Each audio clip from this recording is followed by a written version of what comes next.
Hey, welcome back. Hope you enjoyed your intermission. I did. I thoroughly did. I was reading some literature. Wonderful. Wonderful. Yes. Yes. So, yeah, we're going to now go into listening to our pieces. All right. Pulling up the old iTunes. And we're going to start out with this piece here by John. John.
All right. Hmm. I'm just realizing right now that I don't really know how to talk about music in an academic sense. So maybe I should have realized that before we came up with like a mixtape project, but I don't know. I mean, but I can sort of unpack this thing as a sound piece though, which I mean, I think that's the context of, you know, what, what the school is essentially, but I don't know. Um, what are your thoughts? Well, I mean, I thought it was beautiful. And Yes. I think the kind of water kind of environment that was overlaid inside of it. Mhm. I'm kind of inside of my day today. That was a nice little like journey away from everything. And yeah, I thought Even though it's been raining for 24 hours straight. Yeah. yeah, yeah. Yeah, the I'm, guitar playing was beautiful. I thought, it was well recorded and Mhm. yeah. And there's something about like, so I mean, maybe we should talk about beauty for a second here, and thinking about that as, completely subjective thing. But I mean, and I certainly don't disagree that it's beautiful. Um, but there's something about, for me, the humbleness of it, like this the single instrument, the fact that I know that this is like probably recorded alone. um there's something, it's definitely musical, but when we think about, like, and this framework is something I'm applying to it that might be unfair, but maybe not, like the fact that it's like more humble than a fully produced, like, either pop song or like, sort of commercialized song. There's something about that I would equate with the beauty of the piece. So I'm just trying to do this thing that looks at beauty as this multifaceted thing, this thing that is, you know subjective, completely subjective. Yes, subjective. I always confuse those two things. And thinking about that through, it's like, so instead of just saying it is beautiful, I'm trying to go through this thought process of like, okay, what is making it beautiful? What is the nature of the beauty that I'm experiencing in this piece? Mm-hmm. You know, and that leads me to something that becomes narrative in terms of or contextual in terms of how I hear that it was recorded, what I perceive in the information that's been given me. So I almost like experience the environment in addition to the actual musical notes that are being played. Mm-hmm. Mm-hmm. You know? Yeah, I mean, it physiologically, like, it's like had that just a body corporeal calming effect, and Mm-hmm. that sort of that kind of moment that was created of kind of like a whisper or like a little Mm-hmm. walk or like a fleeting moment, and I think that goes like into the properties, right? The way Mm-hmm. in Mm-hmm. which it was recorded and produced and kind of put out. Yeah. Awesome. Nice. Great work, John. Thank you. Okay, next we have. This is Alex, yeah? Yeah. Okay. Here we go. Hola, hola. Espero que este mensajito te encuentre bien. Solo te quise hablar sobre lo que está pasando en tu vida. Son tiempos muy, muy oscuros y el futuro te da miedo. Pero bueno, ¿cuándo no te da miedo el futuro?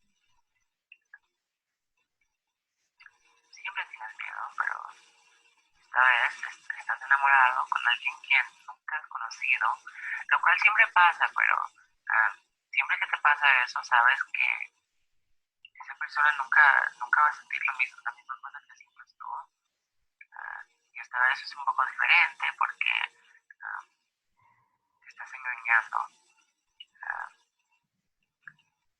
Cuando miras por la ventana y ves la misma estrella azul que él está viendo, es una mentira. Tú sabes que tu corazón es travieso y es rebelde y le tienes que decir que se aplaque. Porque tú bien sabes que eres feo. No te lo digo por maldad, te lo digo porque tus amiguitas te mienten y te dicen, no, que no crees eso, pero es la verdad y tú lo sabes. Bueno, como ya te dije, no te lo digo de maldad, solo te lo digo porque las mentiras no son buenas para tu salud, no son buenas. Entonces, pues sí. No sé, pues nada, espero que cuando recibas este mensaje, que se te haya quitado la enfermedad de amor, que ojalá estés tranquilo, viviendo la vida buena, y espero que estés bien. Chao.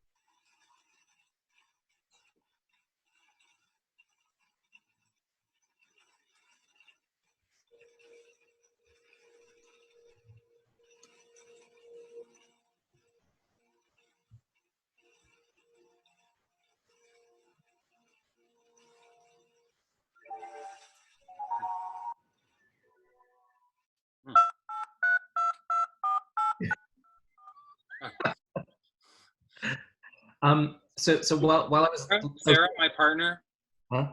she's running to the grocery, so I just need to I just need keys. Okay. we need to say now that there's going to be a special cameo appearance by Sarah Belknap. Exactly. See you soon. All right, bye. Love you. Bye. All right. Life is like happening right now. I know. In our sound environment that we're experiencing. My imaginary roommate Todd is going to do something soon. He didn't do the dishes last night. Damn it. Oh, That Todd. Jason, I'm worried about you. I know. Haven't heard of Todd? Let's talk about it. I built him out of butter and shotgun shells. Okay, so I actually, while I was listening to this, I'm wondering just about the limitations of like sound limitations of a Zoom call. Was it really kind of tinny for you, or was it just like Oh the no, yeah. Because I mean, in just so everybody remembers to note this, is like you're listening to my computer play yeah sound in a room. yeah So there was some wind in the background that it's windy out today. And so obviously, like as we go through this, we're all going to have opportunities to listen to everybody's work again yeah okay? and experience it. You know, But we're hearing kind of a lo-fi version of that right now, anyways. yeah, but the tinginess, that's definitely, there's a static Okay. and a kind of like an audio kind of layering on that sound piece. It definitely makes it feel like it's over an old phone or Okay, good. yeah, Okay, yeah. because I mean, and that's the thing for me about this piece. Like, it's one of those things because it deals with language, and a language that I don't speak. It brings in this question of agency, right? You need to share certain knowledge that the author has. I'm assuming, at least, in order to like understand in order to decode the language, right? So Yeah. all that I'm left with is the quality of the sound and the fact that something is being spoken, right? Right. So and it feels like voicemail message. Mm-hmm. No, I mean, it's monologue. The fact that the things that I do understand is that it is a singular voice, right? And one that is like of a sound quality that I feel like it is leaving a message for. It's one actor leaving a message for another actor in the piece, or I mean, that's narrative, right? You're talking about narration. I mean, you're talking about the structure of where we are inside the story, right? This kind of first person, third person kind of like narrative structure, and like who's talking to who. Yep. We're kind of listening to something that was recorded for someone. Like there's a period of time, I think, that's indicated by the like layering of that process and sound and distance. Right. And also through my limitation also of understanding Spanish, unfortunately, like I know that there's a lot more information and granular like things inside of that relate back to the overall meaning of the piece, which.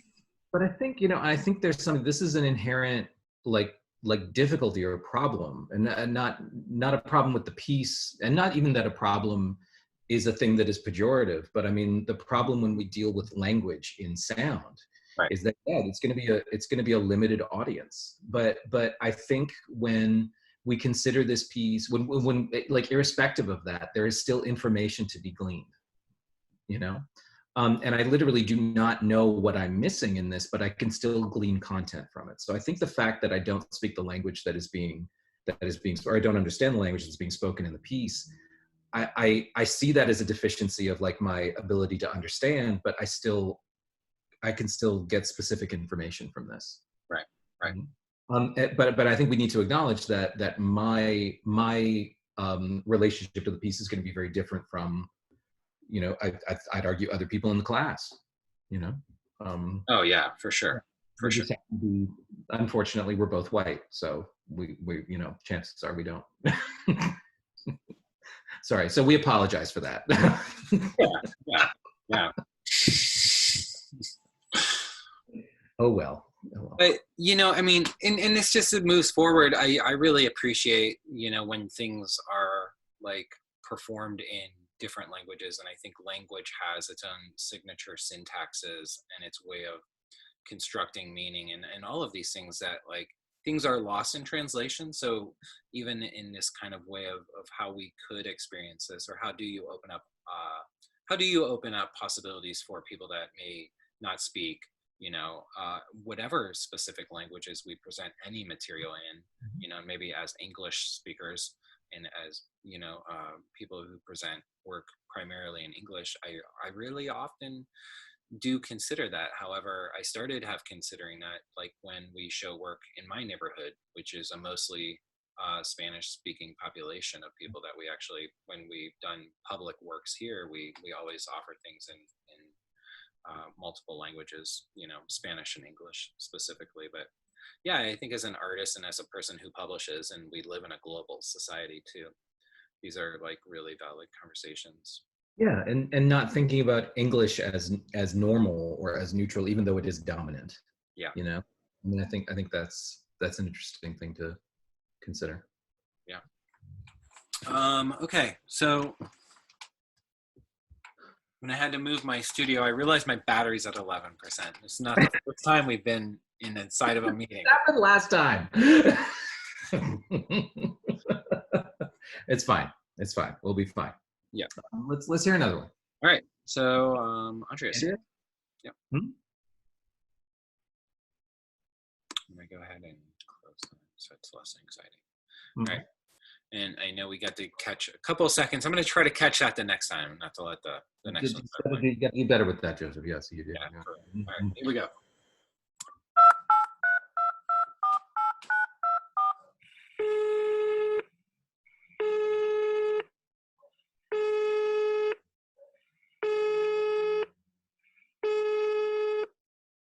Your call has been forwarded to an automatic voice message system. Las risas quedan congeladas como fotografías en mis memorias. El tiempo se me alarga sin ti cuando pienso en ti. Siitä ei sinä yhteyksiä kun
Caminando a tu lado siempre, caminando a tu lado siempre. Necesitamos eso, complementan, pero todos buscamos eso, pero todos buscamos eso. Radio Neptune sur 93.8.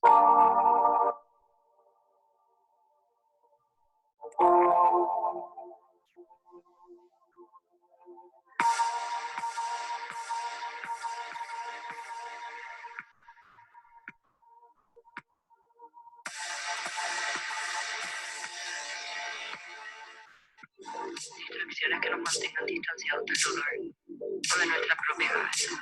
Todos necesitamos esas personas que nos complementan y nos hacen sentir de una manera inigualable. Ya sé cómo se siente tener a gente con intenciones genuinas. Por ende, solo me falta caminar un poco más. El destino me trajo aquí para aprender y ver que la vida todavía tiene tanto que brindarme. Stop.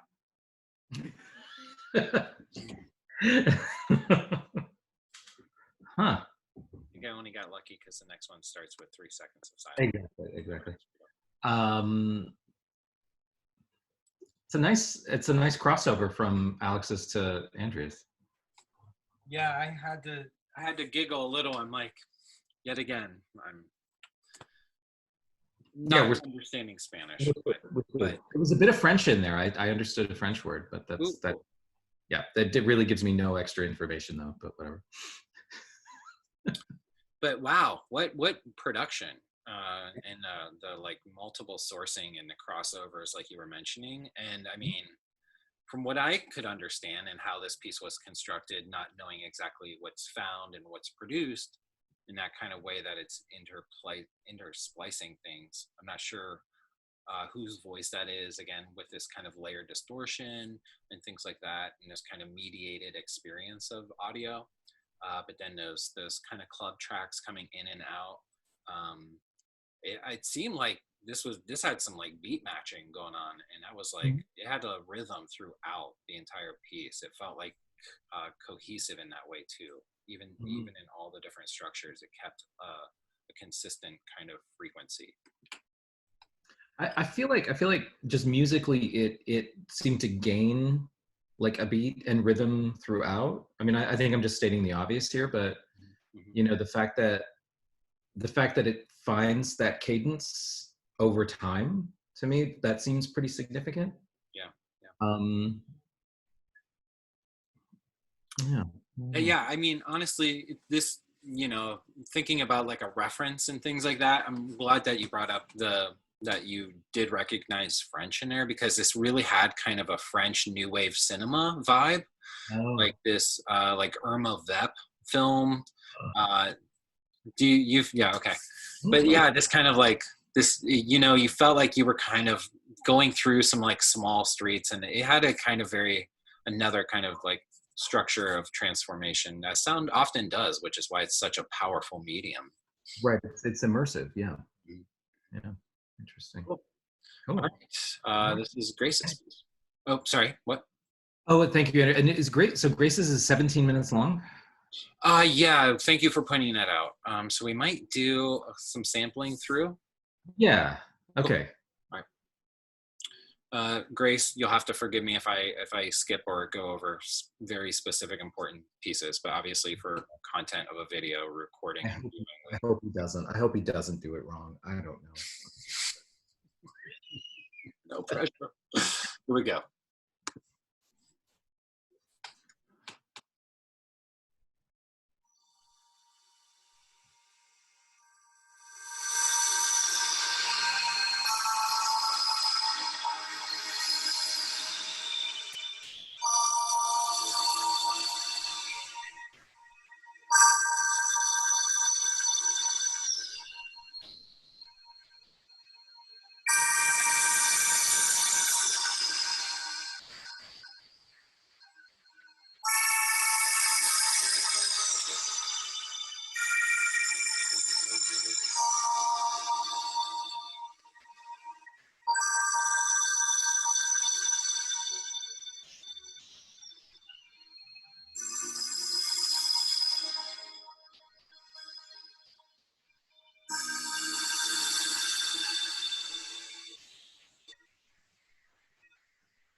Hmm. It's like a serious EDM track. Yeah, but like, uh, uh, uh, keep talking about that. What? Maybe we need to like make no assumptions about EDM when we talk about EDM. I just mean it as electronic dance music. Yeah, I know what it stands for. Yes. That's all I mean when I say EDM. But no, but like, what are the qualities of electronic? 17-minute track. Like it is an experience that you have for 17 minutes and inside of one moment, and it's almost as though it doesn't even have to prescribe to 17 minutes. This could be an hour set. Yeah. You know, and it has kind of an evolving landscape of beats and rhythms overlapping, different kinds of sonic structures kind of collapsing in morphing. Yeah. Well, and the thing is, like, I mean, if I can, my understanding of electronic dance music, I kind of come to that through funk, you know, which was like, you know, that was you know, the late 60s into the 70s where the structure of the pop song got really broken down, right? So you've got Parliament Funkadelic and James Brown, let's say, going into like 11-minute tracks, and it's all about that repetitiveness, getting lost in that rhythm, right? And really maintaining that repetition as well as this means of almost losing time, having time not be an issue. But then there's also tension in it breaking as well. So when you establish that rhythm and you establish that you know, like that expectation, and then you break it, it becomes incredibly dramatic. It's actually a very suspenseful thing, you know.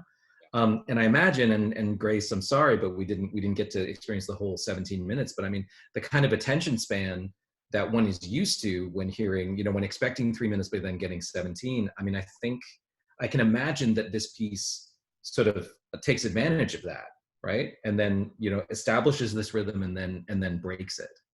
And I think what I'm also hearing, so around the about 2/3 of the way through, when you flip to that, it became this thing where it was like, I mean, it was very synthy, it was very like kind of blippy and pingy and stuff, you know. But then also there was something, and again, it might be just about the fidelity of the sound on my end, but there was something where it was like, it was so soft, it was so quiet, and then also like so fuzzy that it almost like became like no longer exactly music, but it was still rhythmic, which actually really fascinates me. So how over this long period of time, these boundaries are being pushed, you know, or at least you know, the limits, the bounds of the territory of what music is traditionally are being like really kind of flirted with and almost transgressed, but not quite, you know. And I think there's something about that that's really smart. I don't know. I mean, is that like maybe, you know, something that you think that Grace should continue to push on, or just Yes, and I can't help but think about like this as perhaps a soundtrack to, because I mean, Grace has such a, you know, without being stubborn, Grace has like a very particular sense of who she is in terms of like what type of material she uses and what type of imagery she conjures up. You know, it's been very consistent. I think it's getting even more concrete and more consistent. This also feels very particular, but really not what I'd expect from like butterflies and macrame. You know, like so like I really feel like I really wonder about this, like kind of in the whole mix of what it is that she's kind of building as an aesthetic. Yeah, I like that. Very surprising, and I'm curious to see how that looks holistically as like her entire cultural production. You know. Awesome. Yeah. Great. So we're going to, great work, Grace. We're going to move on to Renee's piece. Thank you, Grace. Yeah. It's like, I will put that on a studio and just some headphones. Yeah, seriously, yeah. Around to that. Yep. All right, here we go. And this is, oh, it's Renee. Okay. Oh shit! I got 2% battery. Pardon my language. I'll be right back. I'm gonna stop this. It's kind of.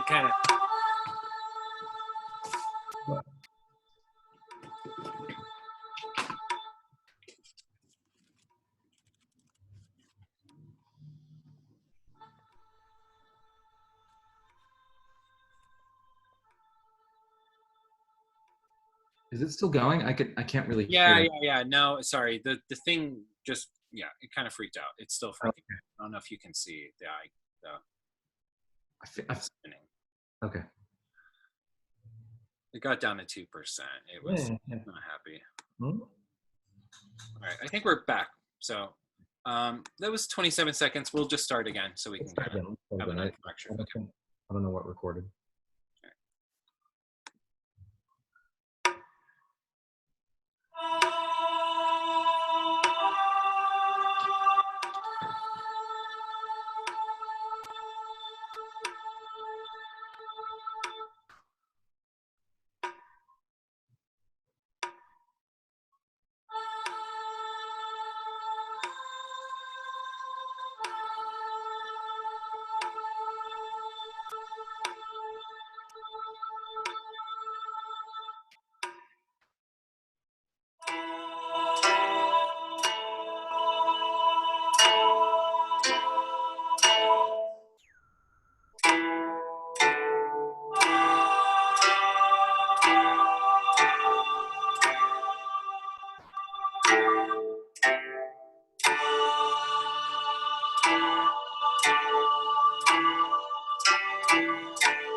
Wow.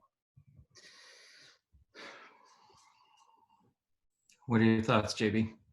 Well, I mean, I was definitely in kind of a cinematic, suspended, processional Mm-hmm. kind of moment in which some sort of thing was happening that seemed like that it was meant to happen, but it it happening was really like in hyper focus. Like the speed of it, it felt like this was something that was in slow motion and being unpacked over time, and like that something was transforming in this time, but in this kind of really like cinematic narrative way. Yeah, there's something about that beat which was I'm thinking was maybe a hand clap, but also I think it was like it seemed very, very structured. I feel like it was like just digitally repeated. That seemed really slow. It wasn't behind the beat, but it was just very, very slow. Yeah. Yeah. And the other way to it, there were things that felt like they were key strokes, like things being played.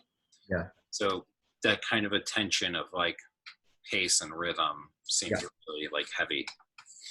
And then there's also this this very clear sort of cultural agency, and I'm going to express partial ignorance, at least partial ignorance here, but I know it's like a zither. I don't know what the name of the instrument is, but it's something that is, I believe, native to China. But the stringed instrument that came in, early on in the piece, not right away in the piece, but early on, that I think, knowing the ethnicity of the author of the piece, I think that there's something, there might be a personal reflection of home or family, maybe even, or something like that through this. Mm-hmm.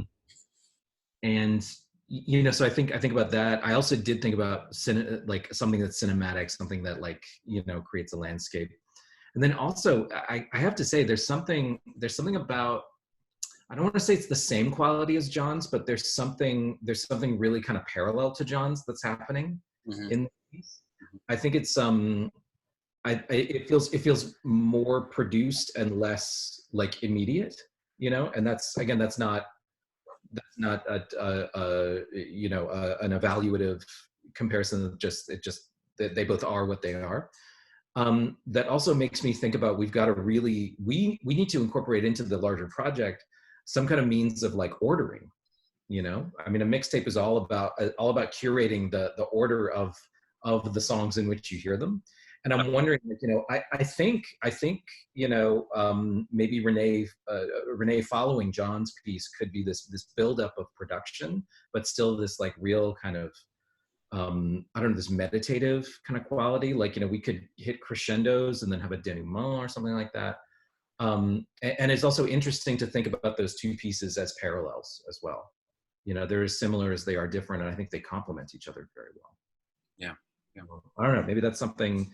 Well, call in and see what. Let's hear what you think. No, it's not a call-in show. The lives are lying. The lines are live now. They're live. But I mean, perhaps maybe as we sort of progress with this thing into next week, we could maybe request a volunteer drafts of a playlist, like a play order for these. Yeah, as we kind of get into them, and I think that might even be a really good activity. And I'm sorry, Renee, I've gotten away from your piece, but maybe we'll get back to that for some concluding thoughts. But that might be a good thing just to do, like to have these, because a lot of these are ambient, so just playing the playlist and getting familiar with everybody's work might prompt some thoughts on an order. It may not even be, maybe if we get like half a dozen people making pairings or groupings. Maybe we could, you and I, Joseph, as curators of this thing, could maybe use that and make some decisions with order. I don't know. Yeah. But anyways, but yeah, Renee's piece. I'm really. It feels very specific. It feels really. I mean, it feels like there's something very. I get the sense that I might be projecting here, but that she's really, really playing with the technology as much as she is kind of trying to make a statement about herself through this, which I find really encouraging. I think and as usual, it's no surprise Renee puts a lot of finesse and a lot of thought into the piece that she's making. So yeah, so well done. Thank you, Renee. All right, we have Michael next. Wait. No. What's the Millie Mix? Who is that? Millie Mix. I'm gonna throw shade, but somebody that did not title their correctly. I don't know. Yeah, what do we? Should we skip her? Come back? Yeah. Yeah, let's come back to it. So, Michael. And actually, I think now I'll let everyone in on a little secret. I tried to get Joseph to agree to a timeline on this shit. We're almost at an hour. It's 2:45. I say we do one more and call it a day. Okay, and then let's go ahead and hit pause on this recording now. Okay. Yep. All right. Be prepared for the next chapter. The next chapter. Yes.